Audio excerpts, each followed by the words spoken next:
들어보면서 좀 궁금했던 것 중 하나가, 만약에 100명 중에 소유권자 중에서 한 명이 끝까지 반대를 하게 되면 어떻게 이게 재건축이 불가능해지는 건가요? 아니면은 어떻게든 그 사람이 설득시킬 때까지 이게 계속 딜레이가 되는 건가요? 아니면 다른 방법이 있는 건가요? 굉장히 좋은 질문인데, 이런 건축 허가를 위해서는 100% 동의가 있어야 돼요.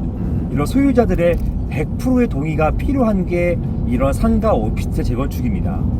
그런데요, 만약에 이런 100% 동의가 안 될 경우는요, 법에 80%의 동의만 있어도 재건축은 가능하다. 그리고 80%가 나머지 반대하는 또는 동의하지 않은, 이것은 이제 재건축 미동의자라 하거든요. 이런 재건축 미동의자를 상대로 해서 매도 청구 소송을 제기해야 돼요. 이런 소송을 제기해서 승소합니다. 이 승소한 다음에 소유권을 가지고 와요. 이렇게 해서 소유권을 가지고 온다는 얘기는 그 사람들에 대해서 무조건 가져올 수 있거든요. 이런 매도 청구 소송을 어려운 용어로 형성권이라고 해요. 즉, 청구만 하면 소유권이 넘어오는 겁니다. 이걸 법원이 확인해줘요.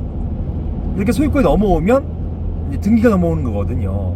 그렇게 해서 80%가 반대하는 20%의 소유권을 가지고 오면 100% 동의한 것 같은 효과가 생기는 거죠.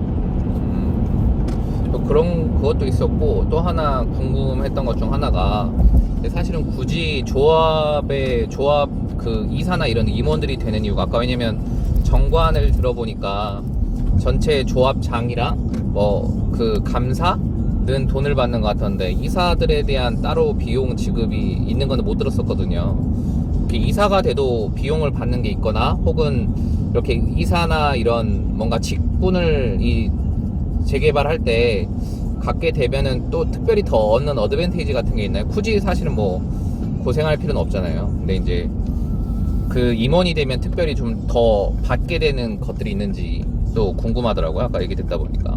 이게 그것도 굉장히 좋은 질문인데, 그러니까 임원에 대한 보수나 아니면 조합장 또는 감사에 대한 보수는 사실은 그 해당 조합, 재건축 조합 정관에 따르게 돼 있어요. 실질적으로 이제 조합이라는 조합 집행부 또는 이사회, 여기서 할 수 있는 게 굉장히 많거든요. 이걸 어떤 조합의 향후의 사업에 있어서의 의사 결정을 하는 데 있어 가지고 매번 총회를 열 수가 없거든요. 그러니까 조합 이사회가 모여서 이사회에서 중요한 결정들을 한단 말입니다. 결정기구이기 때문에 상당히 중요하고, 이 사람들 결정에 따라서 조합의 어떤 사업이 왔다 갔다 하거든요. 그러니까 이런 사람들이 여기에 더 신경 써달라, 더 이 조합 업무에 대해서 더 열심히 해달라는 취지에서 급여 방식도 있고, 아니면 어떤 그때 모일 때마다 의결할 때마다 어떤 보수 지급하는 이런 경우들이 굉장히 많아요. 그리고 이 보수의 정도, 이런 경우는 조합의 정관으로 정하게 됩니다. 조합 정관에서 조합장은 얼마씩 주자, 감사나 또는 이사 얼마씩 주자, 이렇게, 또는 주지 말자, 이렇게도 이제 정하게 되는 것입니다. 그러면 그런 비용이나 분명히 운영하는 데 드는 비용들이 있는데, 이게 전부 PF 자금에서 나오는 건가요? 아니면은 따로 이렇게 재개발이 들어가기 전에 전체 인원에게 뭐 일부 비용을 조금 더 받는다거나 이런 것들이 있는 건가요? 근데 이것도 여러 번에 걸쳐서 경험해 보니까, 원래는 이 조합원님들이 조금씩 각출해가지고 자금을 만들어가지고 처음부터 사업을 추진하는 경우가 드물어요.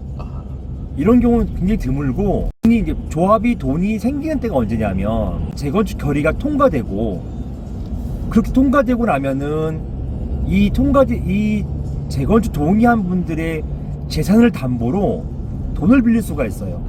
이 돈 빌리는 방법은 은행권에서 직접적으로 이제 대출을 일으키는 방법도 있지만, 다른 방법으로는 신탁을 해서 돈을 빌리는 이런 경우가 이제 있어요. 이 돈이 들어오는 걸 PF라고 하거든요. 이런 PF가 금융권으로부터 직접 또는 신탁을 통해서 들어오는 경우, 이렇게 들어오는 경우가 재건축 결의가 완성될 때예요. 이거는 조합원들 80% 이상이 재건축하자, 이런 동의를 할 때거든요. 그럼 이때까지 재건축을 뭐 80% 순식간에 쫙 하면 좋은데, 이 재건축 동의받는 데까지 시간이 상당히 걸릴 수 있단 말이죠.